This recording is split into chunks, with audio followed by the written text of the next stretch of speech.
जय हिंद। आज की इस वीडियो में 15 क्वेश्चन रीजनिंग के लिए गए हैं और इसको आप रियल टेस्ट मान के सॉल्व करिए और आपके कितने क्वेश्चन सही हुए आप लोग कमेंट बॉक्स में जरूर कमेंट करें। तो चलिए स्टार्ट करते हैं वीडियो को।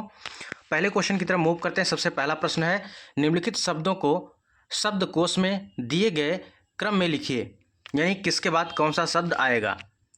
दिया है पहला पर्ल, पीजेंट, पी और पीनट। तो चाहे तो आप वीडियो को पॉज करके इसका आंसर आप लिख सकते हैं। तो चलिए, पहला क्वेश्चन का करेक्ट आंसर हो जाएगा ऑप्शन नंबर। तो सबसे पहले क्या आएगा, सबसे पहले यहाँ पर पी आ जाएगा। ठीक है, सबसे पहले पी आ जाएगा। उसके बाद यहाँ पर देखेंगे 3 वर्ड लगातार समान है, 3 वर्ड, तो इसके बाद 3 पहले पे आ जाएगा। उसके बाद क्या आएगा, जब 3 समान है इसको काट दीजिए। ठीक है, जितना समान है उसको काट दीजिए। उसके बाद वाला वर्ड चेक किया जाता है, तो आर 18 पे आता है और एस 19 पे आता है और एन 14 पे आता है। तो जो 14 पे आता है सबसे पहले उसको लिखिए, यानी आएगा आपका चौथा। उसके बाद क्या आएगा, उसके बाद आएगा पहला वाला आएगा, देन उसके बाद आएगा यस वाला, यानी दूसरा वाला। तो हो जाएगा 3 4 1 2, 3 4 1 2 बिल्कुल करेक्ट आंसर होगा ऑप्शन नंबर बी। अगले प्रश्न की तरफ चलते हैं। अगला प्रश्न है, कह रहा है कि दिए गए पैटर्न को ध्यानपूर्वक पढ़ें और उस संख्या का चयन करें जो इनमें से प्रश्नवाचक चिन्ह के स्थान पर सही आ सकता है। तो इसमें क्या चीज़ किया गया है आप लोग इसको बताएं। तो देखिए, अगर आप देखेंगे तो देखेंगे यहाँ पर 6 और 6 ऐड किया है, 6 + 6 ऐड किया है और इसका मल्टीप्लाई किया, 5 दूनी 10, तो 12 और 10 दोनों जोड़ दिया, 12 10 22 हो गया। उसी प्रकार फिर 5 और 9 ऐड करिए, 5 और 9 ऐड करेंगे कितना हो जाएगा, 9 5 14 और 5 चौके 20, 20 10 30, 4 34, ऑप्शन नंबर बी करेक्ट हो जाएगा। अगला प्रश्न है, कह रहा है कि यदि 879 को 8 लिखा जाता है, 625 को 1 लिखा जाता है, 586 को 9 लिखा जाता है, तो 785 को क्या लिखा जाएगा। तो इसमें क्या लॉजिक लगा है आप लोग इसको जरूर लिखें, अपने से बताएं। तो 3 अंक को 1 अंक बना रहा है, देख रहे हैं यहाँ पर 3 अंक को 1 अंक बना रहा है, तो यहाँ पर कुछ ना कुछ जरूर मल्टीप्लाई किया होगा या एडिशन किया होगा या सब्सट्रैक्शन किया होगा। तो यहाँ पर देखेंगे 9 7 16, 2 अंकों को जोड़ने पर 9 7 16 होता है और 16 में से ये वाला पहले वाला अंक घटा देंगे तो हो जाएगा 8, तो यानी यहाँ पर आ गया। उसके बाद 5 2 7 हो जाएगा, 7 में से 6 गया 1। देखेंगे फिर इसमें 8 से 14, 14 में से 5 गया 9। उसी प्रकार इसमें देखेंगे 8 और 5 जोड़ लीजिए, 8 5 13 और ये जो पहले वाला इसको घटा लीजिए, 8 5 13 -7, तो कितना हो जाएगा, 7 6 13। तो ऑप्शन नंबर ए करेक्ट हो जाएगा, 36 का ए हो जाएगा। अगले क्वेश्चन की तरफ चलते हैं। उस विकल्प का चयन करें जो दिए गए विकल्पों से भिन्न है। जो दिए गए विकल्पों से भिन्न है उसका चयन आपको करना है। तो आधारिका दिया है, अनुमति, निष्कर्ष, सारांश। तो एक चीज़ आप देखिए, जो लेखन यानी पत्र लेखन होता है या निबंध वगैरह जो होता है, इसमें निबंध के जो अंग होते हैं वो आधारिका है, निबंध के अंग आधारिका, सारांश, निष्कर्ष, ये सभी निबंध के अंग हैं, लेख के अंग हैं। लेकिन अनुमति लेख का अंग नहीं है, इसी की वजह से सबसे भिन्न कौन सा हो जाएगा, ऑप्शन नंबर बी। अगले क्वेश्चन की तरफ मूव करते हैं। 38 नंबर है, नीचे दिए गए पासे के 3 प्रारूप दिया गया है, इसे पासे में अंक 4 के विपरीत फलक पर कौन सा अंक आएगा। तो यहाँ पर आप देखेंगे सबसे पहले एक चीज़ कॉमन आप ले लीजिए, 4 के विपरीत आपको करना है, तो 4 यहाँ पर ले लीजिए, तो 4 2 5, ठीक है, ऐसे ले लीजिए, 4 2 5।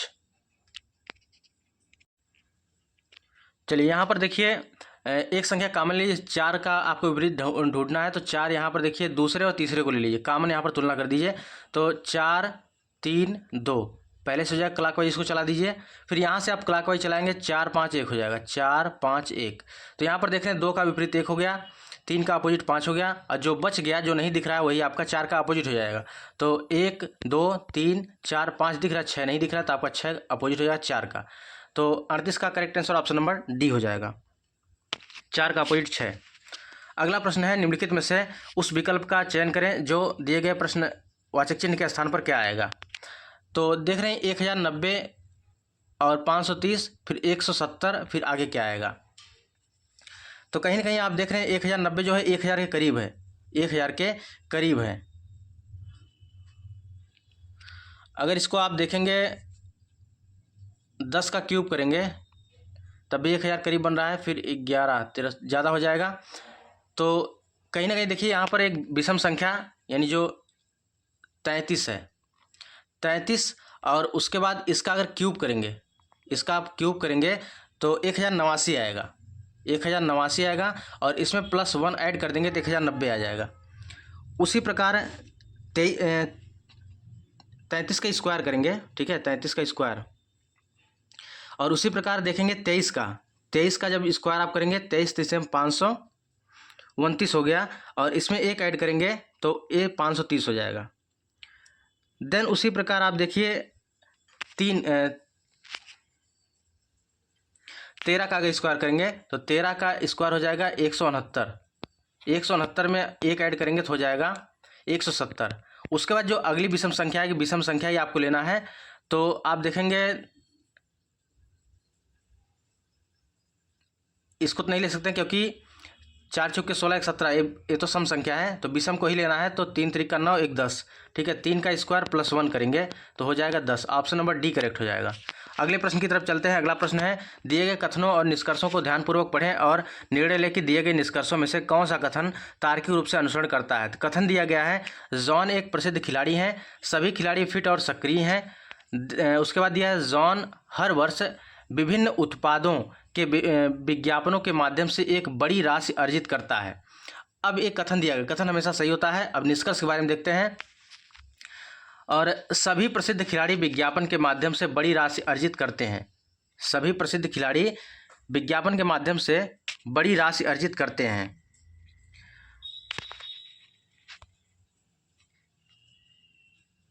अगला दिया है, जॉन फिट और सक्रिय है, और सी वाला दिया है, जॉन लोकप्रिय होने के नाते केवल प्रसिद्ध उत्पादों का विज्ञापन करता है। देखिए केवल वर्ड लग गया तो इसकी वजह से यह गलत हो गया।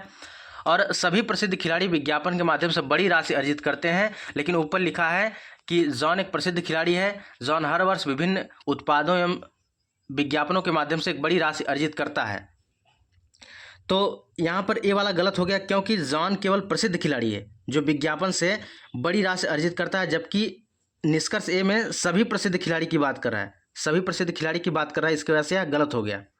और वहाँ पर जॉन एक प्रसिद्ध खिलाड़ी है, तो केवल ऑप्शन नंबर 20 यही होगा, जॉन फिट और सक्रिय है, यानी केवल निष्कर्ष बी अनुसरण करता है। ऑप्शन नंबर डी हो जाएगा। अगले क्वेश्चन की तरफ चलते हैं। अगला प्रश्न है, 8 छात्र हैं, कितने हैं? 8 छात्र हैं, 8 छात्र हैं, PQRST XY और Z दक्षिण की ओर मुख करके बैठे हैं। यहाँ पर ध्यान दीजिएगा, दक्षिण की ओर मुख करके बैठे हैं, और जरूर नहीं कि इसी क्रम में बैठे हों। P तथा T के मध्य केवल 4 छात्र बैठे हैं। Z यस के बाईं ओर चौथे स्थान पर बैठा है। R Q को पड़ोसी है, और P T के दाईं ओर बैठा हुआ है, तथा Z T जो है Z के बाईं ओर और दूसरे स्थान पर बैठा है। T X का पड़ोसी नहीं है। यदि T पंक्ति किसी एक छोर पर बैठा है तो दूसरे छोर पर 7वें स्थान पर कौन बैठा है?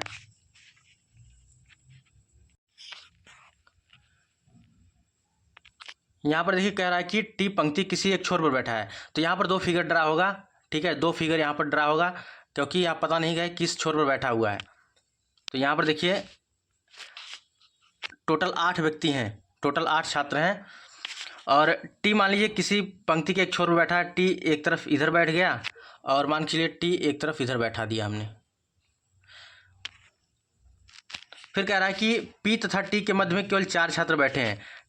P तथा T के मध्य में 4 छात्र बैठे हैं, P तथा T के मध्य में 4 छात्र बैठे हैं। तो मान के चलिए 1 2 3 4, और P को हम यहाँ बैठा देते हैं, P को यहाँ बैठा देते हैं। फिर 1 2 3 4, और P को यहाँ बैठा देते हैं। फिर आगे देखते हैं। कह रहा है कि P तथा T के मध्य केवल 4 छात्र बैठे हैं। Z S के बाईं ओर चौथी ओर बैठा है। R Q का पड़ोसी है, और P T के दाईं ओर बैठा है। जो P है वह T के दाईं ओर बैठा है, P जो है T के दाईं ओर बैठा है। अब भैया दाईं ओर बैठा है, ये देखिए, क्योंकि दक्षिण क्रम में है ना, दक्षिण की ओर मुख करके बैठे हैं, तो ए वाला फिगर तो गलत हो जाएगा, ए वाला फिगर गलत हो गया, ए वाला फिगर सही होगा। अब P T के दाईं ओर बैठा है, यहाँ से काम खत्म। फिर टी जेड के बाईं ओर दूसरे स्थान पर बैठा है। टी जो है जेड के बाईं ओर दूसरे स्थान पर, टी जो है जेड के बाईं ओर दूसरे स्थान पर, तो यहाँ पर क्या हो जाएगा, जेड हो जाएगा, यहाँ पर जेड हो जाएगा, यहाँ पर जेड हो जाएगा। वही कह रहा है कि जो है टी जेड के बाईं ओर दूसरे स्थान पर बैठा है, टी एक्स का पड़ोसी नहीं है, यानी टी एक्स का पड़ोसी यहाँ पर एक्स नहीं हो सकता है, यहाँ पर एक्स नहीं हो सकता है। फिर उसके बाद कह रहा है कि जेड एस के बाईं ओर, जेड जो है एस के बाईं ओर चौथे स्थान पर बैठा है, जेड एस के बाईं ओर चौथे स्थान पर, यस के बाईं ओर चौथे स्थान पर, तो एस यहाँ रखेंगे, ठीक है, यस मान लीजिए यहाँ है और इसके चौथे स्थान पर जेड है, तो यहाँ पर हो जाएगा 1 2 3 4, जेड को यस को आपने यहाँ रखा, ठीक है, और 1 2 3 4 चौथे स्थान पर जेड आ गया, जेड आ गया। फिर उसके बाद कह रहा है कि आर क्यू का पड़ोसी है, आर जो है क्यू का पड़ोसी है, तो आर जो है क्यू का पड़ोसी है, देखिए आर क्यू का पड़ोसी है, तो आर या तो यहाँ होगा या तो, ठीक है, आर यहाँ होगा या तो आर यहाँ होगा, लेकिन क्यू का पड़ोसी है तो क्यू की यहाँ पर क्या करेंगे, या तो क्यू होगा यहाँ पर या तो क्यू होगा यहाँ पर, ठीक है, तो आर क्यू या क्यू आर। और उसके बाद क्या बच जाता है आपका,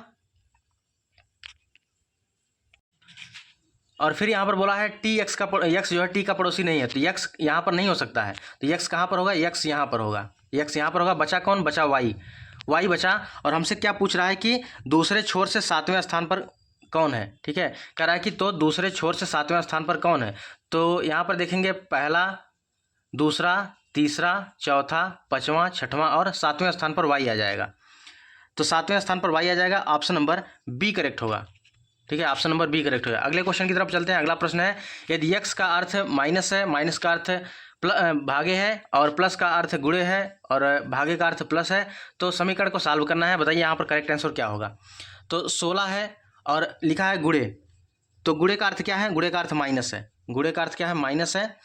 उसके बाद हम लिख लेंगे 8, फिर यहाँ पर भागे, भागे का अर्थ क्या है, भागे का अर्थ है प्लस, भागे का अर्थ क्या है, प्लस है, भागे का अर्थ प्लस है, तो 8 + 4, और उसके बाद गुणे का अर्थ क्या है, -3, फिर प्लस का अर्थ क्या है, प्लस का अर्थ है गुणे 9 हो जाएगा।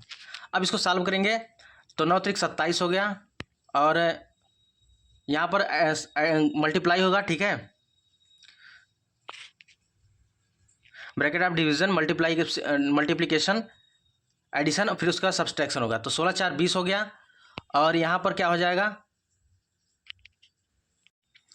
तो 20 माइनस, फिर उसके बाद -8 -27, तो 20 - 8 - 27 कितना हो जाएगा, 35 हो जाएगा, क्या हो जाएगा, 35, -8 -8 और उसके -27 35 हो गया, तो 20 में से 35 जाएगा, कितना आएगा, -15 आएगा, ऑप्शन नंबर डी करेक्ट हो जाएगा।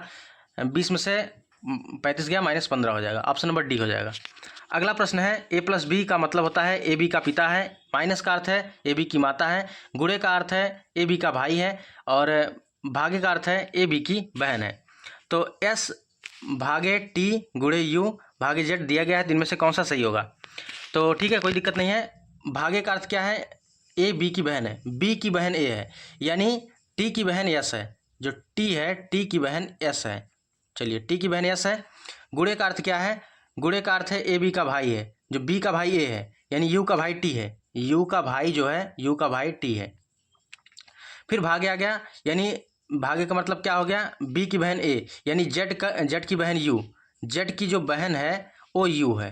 अब हमसे पूछा है कि इनमें से कौन सा कथन सही है, तो पहला दिया है यस जेड की बेटी है, यस जेड की बेटी है, तो ये तो गलत हो जाएगा, ठीक है। दूसरा दिया है जेड यस की चाची है, ये भी गलत हो जाएगा, ठीक है। और तीसरा दिया है यस जेड का चाचा, ये भी गलत। और यस और जेड भाई बहन है, यस और जेड ये भाई हैं या बहन है, तो यहाँ पर लिंग का निर्धारण नहीं किया गया, इसकी वजह से भाई या बहन हो जाएगा, तो ऑप्शन नंबर डी करेक्ट होगा। नेक्स्ट क्वेश्चन है, बहुत शानदार है, कह रहा है कि यहाँ पर जो ऊपर लिखा हुआ है, उपरोक्त व्यवस्था में कितनी ऐसी संख्याएं हैं जिनके तुरंत पहले एक व्यंजन है और तुरंत बाद एक व्यंजन नहीं है। कहने का मतलब है एक संख्या है और इसके पहले कॉन्सोनेंट है लेकिन उसके बाद जो है कॉन्सोनेंट नहीं है। तो यहाँ पर आप देखेंगे कि संख्या 3 है, इसके पहले कॉन्सोनेंट, लेकिन इसके बाद कॉन्सोनेंट भी इसके दिया है, लेकिन उसके बाद नहीं होना चाहिए। फिर 3 दिया है, इसके बाद भी है, और 5 दिया, इसके बाद भी है। लेकिन 1 देखेंगे, 1 वाला जो सेगमेंट है, यहाँ पर 1 के पहले कॉन्सोनेंट है, लेकिन उसके बाद कॉन्सोनेंट नहीं है। तो ऑप्शन यहाँ पर हो जाएगा कि ओनली 1। क्या हो जाएगा? ओनली 1, यानी केवल एक ऐसी संख्या है जिसके पहले कॉन्सोनेंट है लेकिन उसके बाद कॉन्सोनेंट नहीं है। तो ऑप्शन नंबर बी करेक्ट हो जाएगा, only 1। Option number B, only 1। अगला क्वेश्चन है, कह रहा है कि P Q R S T 5 लड़के हैं, पी टी से लंबा है, क्यू आर से छोटा है, पी एस से लंबा है लेकिन क्यू से छोटा है, तो सबसे अधिक लंबा कौन सा है, यहाँ पर आपको बताना है। तो 5 लड़के हैं, पी टी से लंबा है, जो पी है वह टी से लंबा है, क्यू आर से लंबा है, ठीक है, क्यू आर से छोटा है, क्यू जो है आर से छोटा है, क्यू आर से छोटा है, आर से छोटा है, और पी एस से लंबा है लेकिन क्यू से छोटा है। पी जो है क्यू से छोटा है, पी क्या है, क्यू से छोटा है, और क्यू जो है आर से छोटा है, क्यू आर से छोटा है। और यहाँ पर कहा है कि पी टी से लंबा है, क्यू आर से छोटा है, पी एस से लंबा है, लेकिन क्यू से छोटा है, लेकिन क्यू से छोटा है।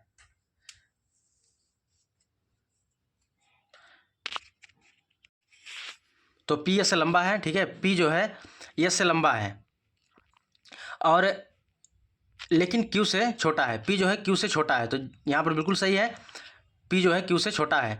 तो बोल रहा है कि सबसे अधिक लंबा कौन है, सबसे अधिक लंबा आर हो जाएगा, सबसे अधिक लंबा कौन हो जाएगा, आर हो जाएगा। तो ऑप्शन नंबर सी करेक्ट हो जाएगा, 45 का सी हो जाएगा। तो फ्रेंड्स यहाँ पर हमने टोटल 15 क्वेश्चन यहाँ पर सॉल्व किए। तो आप लोगों को कमेंट बॉक्स में बताना है कितने क्वेश्चन आपके सही हुए, और यह सीरीज आपको कैसी लगी कमेंट बॉक्स में जरूर बताइएगा। बाकी एक सूचना है, उसको जरूर सुने। जय हिंद, आप सभी का स्वागत है आज के एक नई वीडियो में। फ्रेंड्स, आज के इस वीडियो में हम बात करने वाले हैं जूनियर असिस्टेंट के प्रैक्टिस सेट के बारे में। और फ्रेंड्स, आप सभी को पता है कि एग्ज़ाम बहुत नज़दीक है, 29 जून को एग्ज़ाम है, और इसी चीज़ को देखते हुए एजुकेशन द्वारा एक ज़बरदस्त प्रैक्टिस सेट तैयार किया गया है, और बिल्कुल टू द पॉइंट चीज़ें इसमें कवर की गई हैं।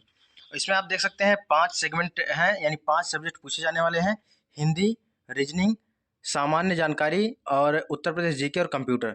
और हर एक सेगमेंट को अच्छे से कवर करते हुए यहाँ पर प्रैक्टिस सेट बनाया गया है। टोटल 20 प्रैक्टिस सेट आपको मिलने वाले हैं, और 2 सॉल्व पेपर मिलने वाले हैं जो कि प्रीवियस एग्जाम में पूछे गए हैं।